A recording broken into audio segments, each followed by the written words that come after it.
준비를 하고 있었는데 전화가 한 통 왔습니다. 제가 신대원 다닐 때 기숙사 방도 같이 쓰고 아주 가깝게 지냈던 우리 동기 목사님이었습니다. 약 12년쯤 전에 갑자기 독일로 가게 됐다면서 그때 만나서 식사를 하고 떠나보낸 기억이 있습니다. 그런데 지금 여수에 와 있다는 겁니다. 어디냐 했더니 애양원 교회에 독일에서부터 잘 알고 지내던 목사님이 담임 목사님으로 와 계신데 거기 잠깐 들렸다가 우리 덕충교회를 와보고 싶다는 겁니다.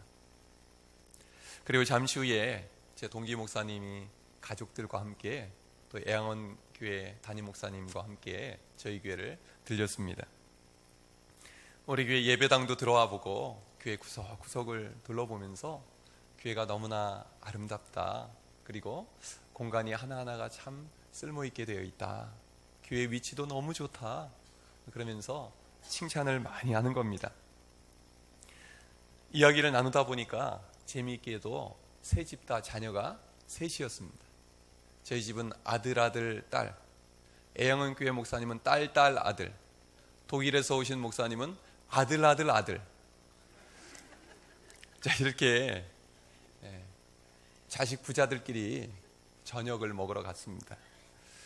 오동도가 내려다 보이는 전망 좋은 곳으로 가서 식사도 하고 또 카페에서 커피도 마시면서 이야기를 나누었습니다. 그런데 독일에서 오신 동기 목사님이 이 오동도와 여수 앞바다를 보면서 그렇게 좋아하는 거예요. 그리고 그 아이들도 바다를 보고 너무너무 좋아하는 거예요. 자기 가족들은 바다를 정말 좋아하는데 지금 살고 있는 독일은 내륙에 아주 깊숙한 곳이라 바다 구경을 하기가 어렵다는 겁니다. 그러면서 저희 동기 목사님이 저보고 그럽니다. 이렇게 아름다운 바다를 매일 보며 사시니 얼마나 좋으세요. 그래서 저는 생각했습니다. 나는 복도 참 많이 받았구나. 여러분, 이렇게 아름다운 여수에서 아름다운 바다를 보며 살아가는 여러분들은 모두 하나님께 큰 복 받은 분들인 줄로 믿으시기를 바랍니다. 우리 서로 그런 마음으로 이렇게 인사를 하면 어떨까요? 참 행복해 보이십니다. 그러면 옆에 있는 분이 제가 복 많이 받았습니다. 서로 한번 인사해 보시기 바랍니다.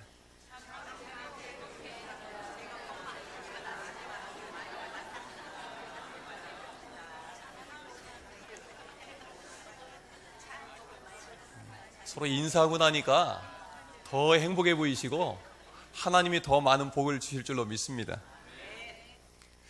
오늘 본문에도 물이 흘러서 바다로 흘러가는 이야기가 나옵니다.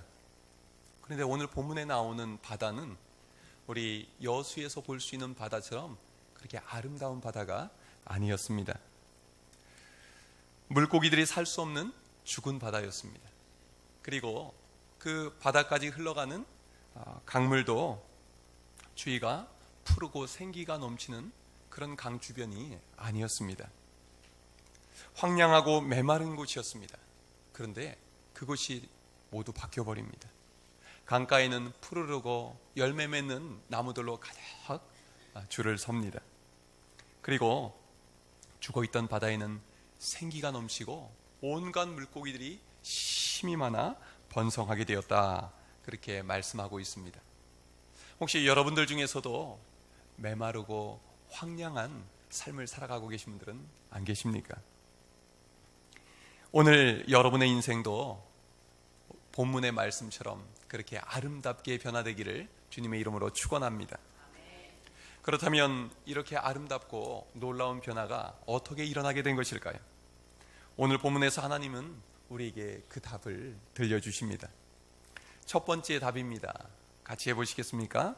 성전 문지방에서 물이 나오더라. 우리 1절 말씀 함께 읽겠습니다. 시작.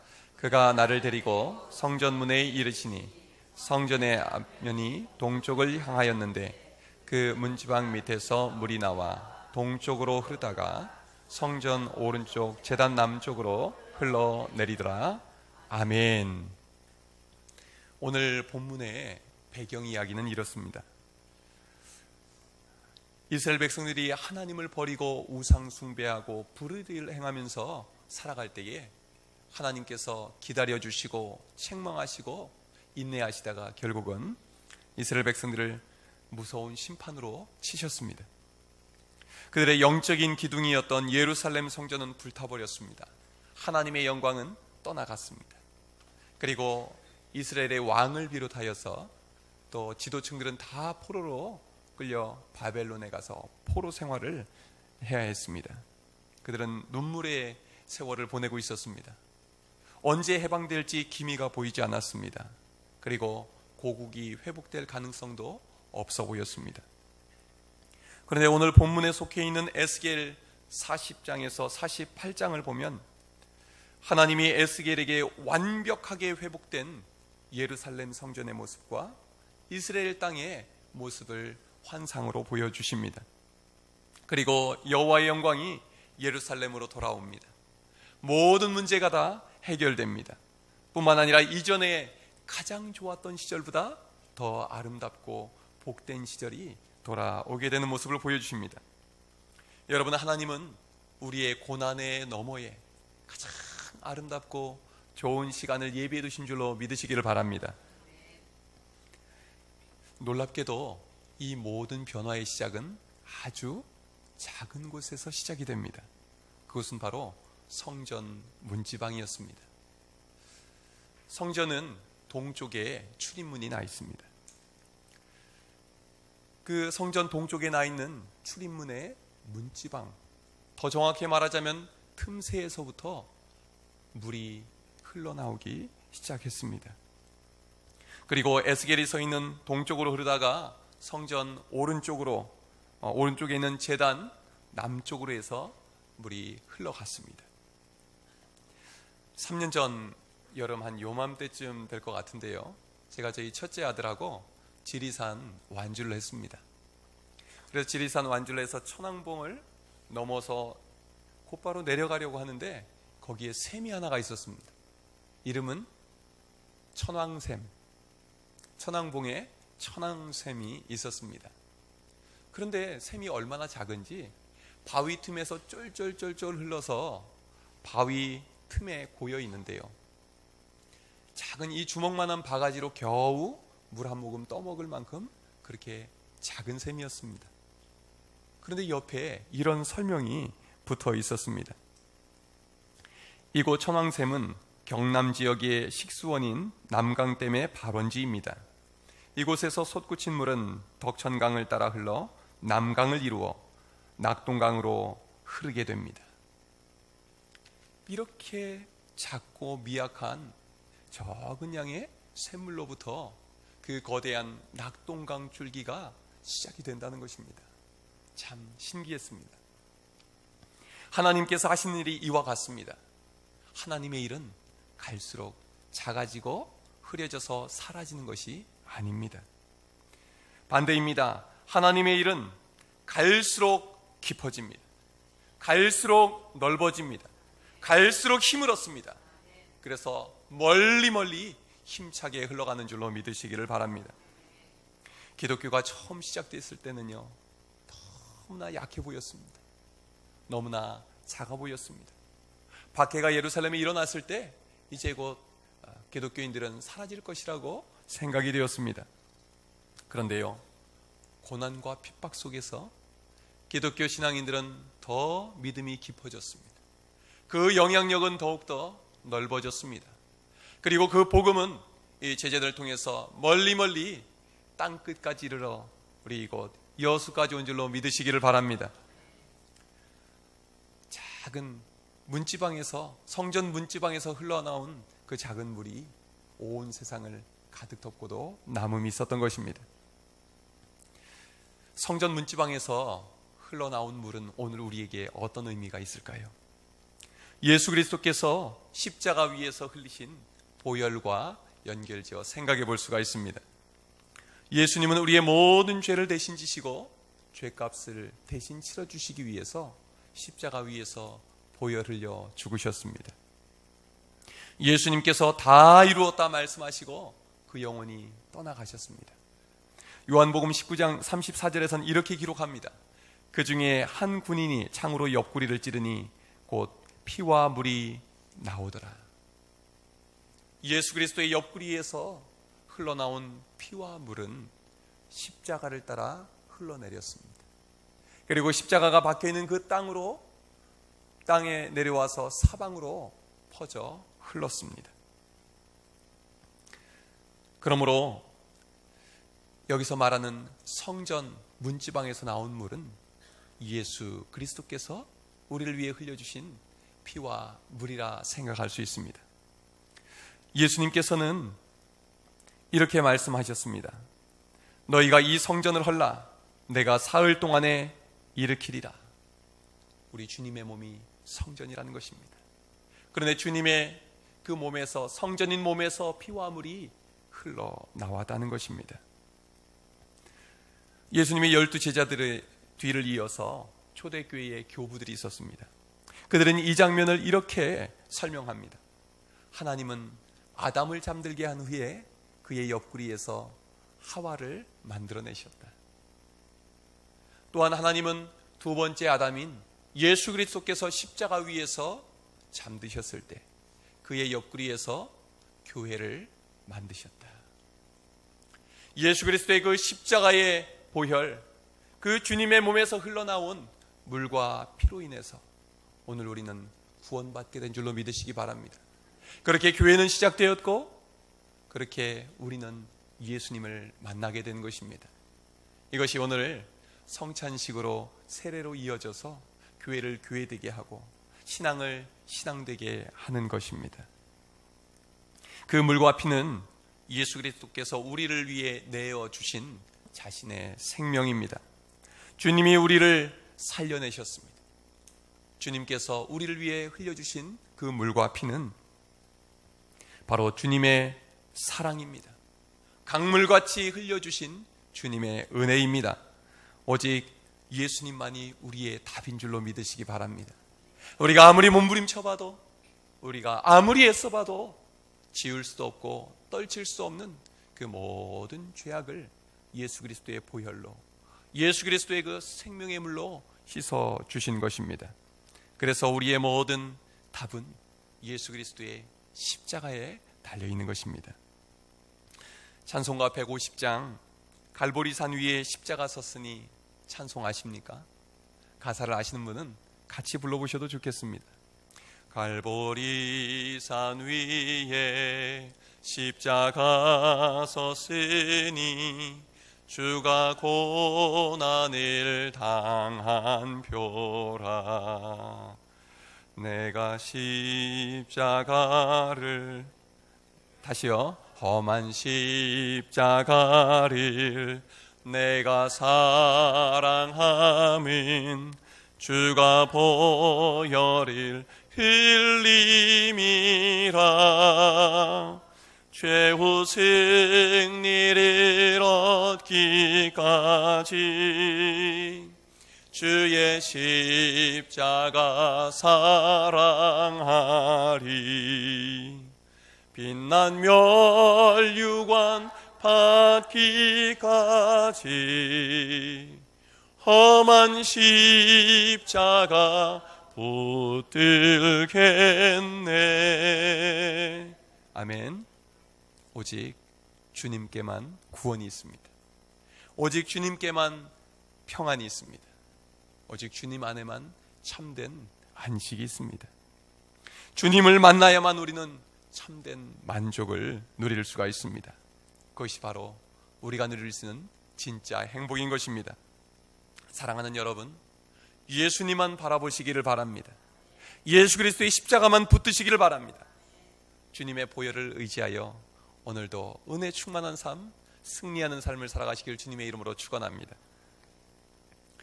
인생의 놀라운 변화를 이루는 두 번째 답은 무엇일까요? 같이 해보시겠습니까? 힘 빼야 삽니다. 오늘 본문 5절을 함께 읽겠습니다. 시작. 다시 천척을 측량하시니 물이 내가 건너지 못할 강이 된지라. 그 물이 가득하여 헤엄칠 만한 물이요 사람이 능히 건너지 못할 강이더라. 아멘.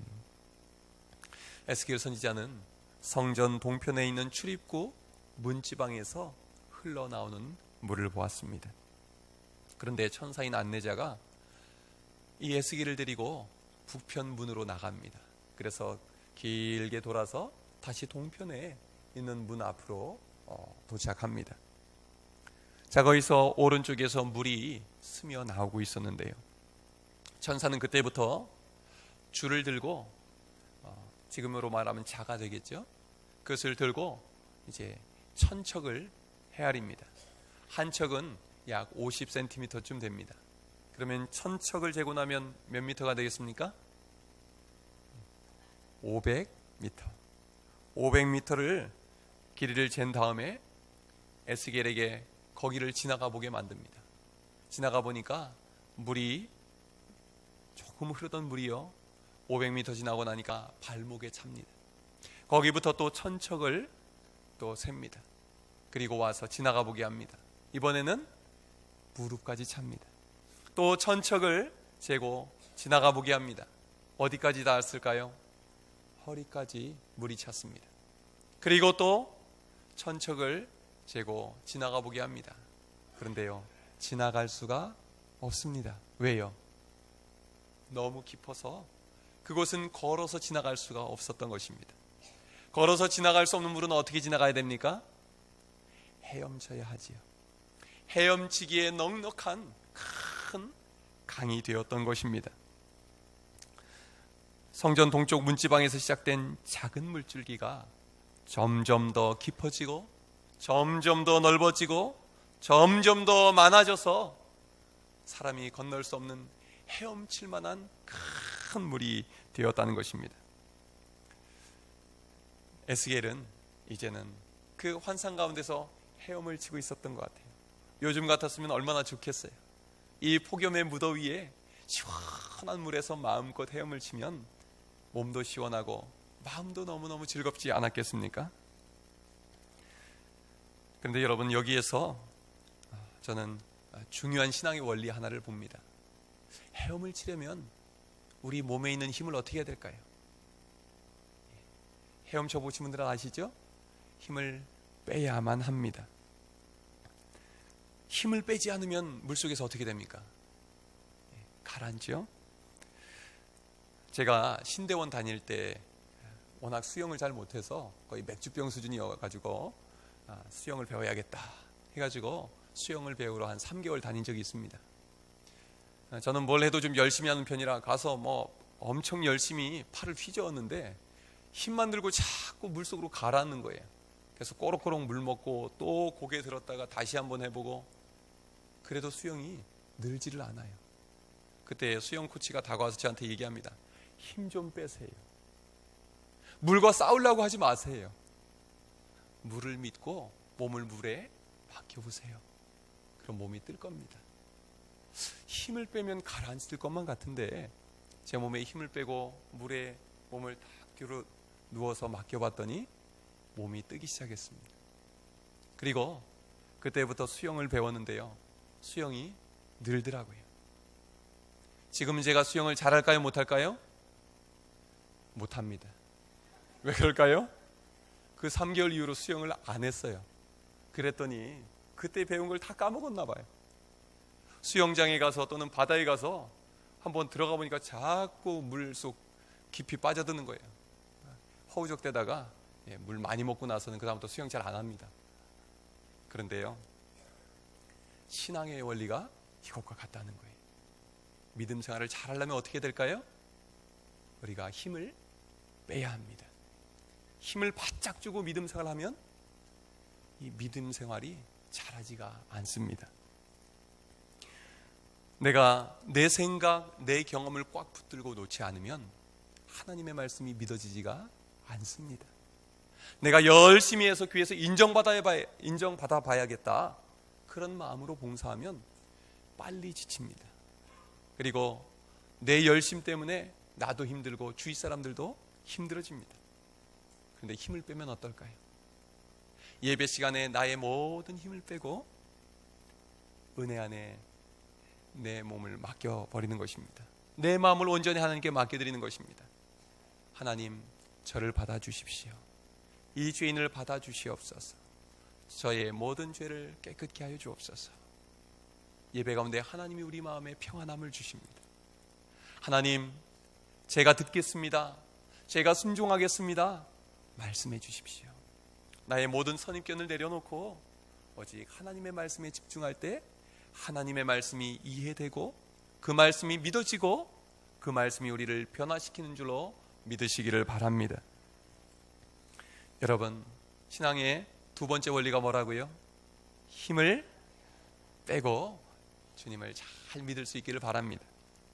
세 번째로 우리 인생의 놀라운 변화를 이루는 답은 무엇일까요? 같이 해보시겠습니까? 잠겨야 삽니다. 우리 5절 말씀을 한 번 더 읽겠습니다. 시작. 다시 천척을 측량하시니 물이 내가 건너지 못할 강이 된지라. 그 물이 가득하여 헤엄칠 만한 물이요 사람이 능히 건너지 못할 강이더라. 아멘.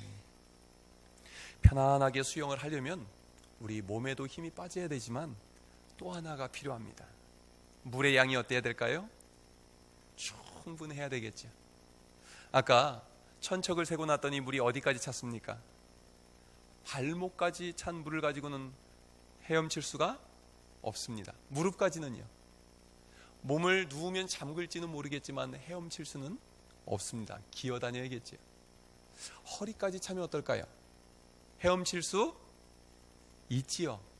그러나 팔을 휘저으면 닿을지도 모릅니다. 그래서 조심조심 겨우겨우 수영을 하게 되는 것이죠. 그러다가 일어서면 어떻게 돼요? 일어서면 어느새 상반신이 나오고 뜨거운 태양을 맞이하게 되고 언제 그랬냐는 듯이 수영과는 상관 없어지게 됩니다. 그런데 깊은 물에 들어가 있으면 어떻게 돼요? 다이빙도 할 수 있고 잠수도 할 수 있고 마음껏 수영을 즐길 수가 있게 되는 것입니다. 우리가 믿음 생활에 있어서도 이 은혜의 수위, 영적인 수위가 중요합니다. 은혜의 수위가 충분하면요 믿음 생활이 쉽습니다. 즐겁습니다. 행복합니다. 그런데요 이 발목까지 차는 믿음 생활은 어떨까요? 믿지 않는 건 아닌데 또 믿는 것도 아니고 애매한 상황이 됩니다. 우리 무릎까지 차는 신앙은 어떨까요? 분명히 믿는 건 맞는데 그 믿음 생활에 힘이 없습니다. 우리 허리까지 차는 믿음 생활은 어떨까요? 어떨 때는 겸손하게 허리를 숙여서 수영을 하면 수영을 잘하는 것 같은데 어느 순간 일어나 보면 내가 믿는 사람이었나 싶을 정도로 안 믿는 사람이나 구별되지 않을 때가 참 많이 있지요. 그런데요 하나님의 은혜의 강물이 나의 목까지 차오르고 머리 위까지 가득 차오르면 어떻게 됩니까? 우리는 힘만 빼면 편안히 우리 몸이 뜨게 되어 있습니다. 우리가 우리의 몸을 끌고 다니는 것이 아니라 물이 우리의 몸을 띄워주고 우리는 편안하게 쉴 수도 있고 헤엄쳐 다닐 수도 있는 것이지요. 여러분, 이 자리에 계신 모든 분들은 은혜의 강물에 깊이 잠겨 사시기를 바랍니다. 물 위로 걸어 다니는 것이 아니라 물 위에서 첨벙대는 것이 아니라 깊은 물에 잠겨 살 때에 하나님께서 우리 가운데 은혜 위에 은혜를 더해 주실 줄로 믿습니다.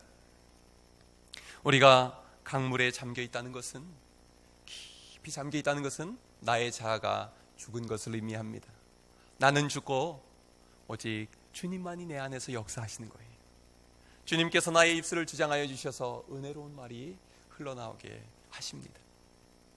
말만 그런 것이 아니라 그 마음을 통해 그 말로 표현되게 하시는 것이죠. 내 얼굴 표정을 바꿔놓으십니다. 그리고 나의 삶을 바꿔놓으십니다. 내 예배하는 모습도 바꿔놓으십니다. 사람들 대하는 모습도 바꿔놓으십니다. 교회에서만 바뀌는 것이 아니라 가정에서도 가족들이 내가 바뀐 모습을 알아보게 되죠. 우리가 일터에서도 요즘 저분이 바뀐 것 같은데 왜 바뀌었을까? 궁금증을 일으킬 정도로 표정도 바뀌고 말도 바뀌고 우리의 삶이 바뀌는 것은 하나님의 은혜 가운데 우리가 잠겨 있을 때 가능한 줄로 믿으시기를 바랍니다. 제가 요즘 기도를 하면서 지나온 저의 목회 생활을 한번 돌아봤습니다.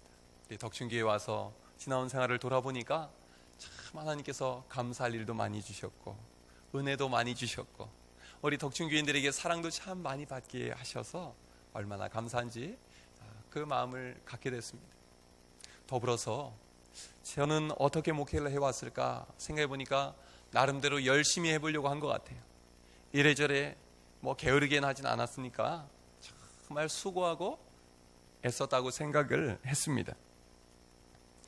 그런데 왠지 제 몸에 힘이 바짝 들어가 있다는 생각이 들었어요.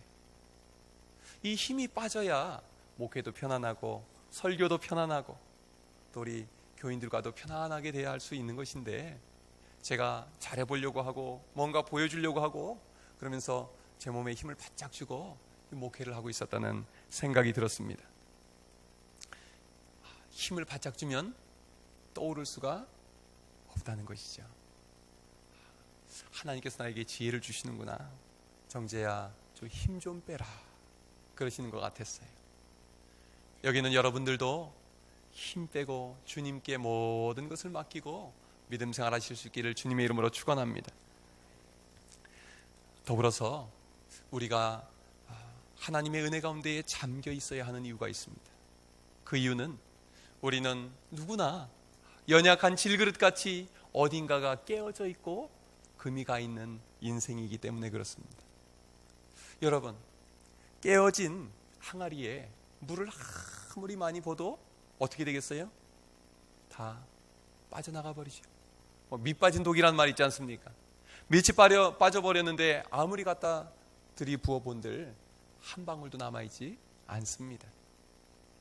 그런데요, 우리 인생에 있어서 건강이 깨어져 있기도 하고 우리의 마음이 깨어져 있기도 하고 우리가 영적으로 깨어져 있기도 한 게 우리 모습인데 하나님께 은혜 받고 어느새 잊어버리고 언제 그랬냐는 듯이 우리는 나눠줄 게 바닥나버리지 않습니까? 이게 바로 우리의 모습인 것입니다. 그런데요, 참 하나님께서 저에게 그런 깨달음을 주셨어요. 깨어진 독에서 끊임없이 퍼줄 수 있는 비결이 있습니다. 무엇일까요? 깨어진 독이 은혜의 강물에 잠겨 있으면 됩니다. 깨어진 독이 잠겨 있으면 물로 가득 차 있죠. 거기서 아무리 퍼져도 어떻게 돼요? 깨진 부분으로 물이 끊임없이 채워져서 항상 채워져 있게 되는 것입니다. 내가 사는 길이 어디에 있어요? 하나님의 은혜 가운데 잠겨 있는 것입니다. 내가 다른 이들에게 사랑을 나눠주고 내가 받은 은혜를 나눠줄 수 있는 비결이 어디 있습니까? 바로 은혜 안에 잠겨 사는 길인 줄로 믿으시기를 바랍니다. 제가 이번 주에 하나님 앞에서 기도하면서 또 이런저런 생각을 했다고 그랬잖아요. 근데 제가 기도를 하던 중에 이런 생각이 들었습니다. 우리 교인들에게 마음껏 나눠주고 풍성하게 은혜를 나눠주면 좋겠는데 늘 제 안에는 나눌 게 없는 그런 갈급함을 느끼겠는 거예요. 하나님, 제가 먼저 채워줘서 흘러넘치면 좋겠는데 늘 아쉽습니다. 그때 하나님께서 저에게 이런 마음을 주세요. 정재야, 내가 안아줄 테니 내 품에서 그냥 쉬어라. 내가 채워줄 테니 내 사랑 안에 가만히 머물러 있어라. 이런 마음을 주시는 겁니다. 저는 하나님께 의지하고 하나님의 은혜에 잠겨 있을 생각은 하지 않고 제가 뭔가 나눠주려고 하니까 늘 쥐어짜야 되고 뭔가 어색하고 뭔가 힘이 들어가 있었다는 생각이 들었어요. 그런데요, 그런 중에 지난주 중에 특별한 분들이 저희 교회를 방문했습니다. 요즘 우리 교회에 강단 이제 화분 뒤에 5개가 있었잖아요. 이게 좀 오래돼서 바꾸려고 이래저래 화원에서 가서 알아보고 보고 했는데 딱 맞는 걸 찾을 수가 없는 거예요. 고민하다가 우리나라 이 무대 공연 최고의 전문가인 집사님께 제가 아는 분에게 사진을 찍어서 보내드렸어요. 여기다 화분을 어떤 걸 놔야 될까요? 아니면 화분 말고 다른 방법이 있을까요? 그랬더니 그 바쁜 분이 제가 금요일날 오후에 내려가겠습니다. 그러더니 정말 최고의 조명 전문가 한 분하고 무대 감독 한 분을 데리고 같이 운전해서 내려왔습니다. 그리고 화분을, 그 무거운 화분 다 드러내고 이래저래 한 2-3시간 땀 뻘뻘 흘리면서 맞춰보더니 이렇게 바꿔놓고 갖고 온 조명 다 주고 그냥 우리 교회에 드리는 선물입니다 하고 올라가 버리셨어요. 제가 그 다음날 이곳에서 이렇게 조명이 새벽에는 더 푸른빛이 강합니다. 이 앞에서 기도하고 있는데 이런 마음을 주시는 거예요. 하나님이 우리 교회에 천사를 보내주셨구나. 그때 기도하는데 하나님이 저에게 이런 마음 주십니다. 정재야, 내가 너를 얼마나 사랑하는지 알겠지? 내가 덕충교회를 얼마나 사랑하는지 알겠지? 하나님께서 저에게 이런 마음의 확신을 주셨어요. 이곳이 바로 에스겔 47장에 성전의 문지방에서 생명수가 흘러나오게 되는 강단이 되게 해주겠다. 이 십자가의 그 복음이 흘러나와서 우리 모든 교인들의 발목을 채우고 무릎을 채우고 허리를 채우고 온통 은혜 가운데 잠겨 살 수 있도록 이 강단에서 하나님의 은혜 말씀이 선포되도록 해주시겠다는 확신이 들었습니다. 그리고 이것은 우리 가운데만 머무는 은혜가 아니고 우리 교회 문지방으로부터 흘러서 우리 동네를 가득 덮고 그리고 이 여수 지역을 가득 덮고 대한민국과 세계를 향하여서 은혜 강물이 흘러가게 해주시겠다는 마음의 확신을 주셨습니다. 여러분 생각만 해도 가슴이 설레지 않으십니까? 하나님께서 그대로 이루실 줄로 믿습니다. 앞으로 강단을 보실 때 기도해 주세요. 하나님, 바로 이 성전 문지방에서 생명수가 흘러넘치게 하여 주옵소서.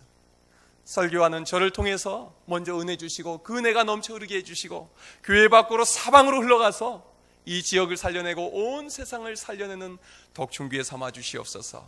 기도해 주실 때 하나님께서 그대로 이루어 주실 줄로 믿습니다. 우리 나머지 본문은 다음 주에 나누기로 하겠습니다. 기도하겠습니다. 하나님 아버지,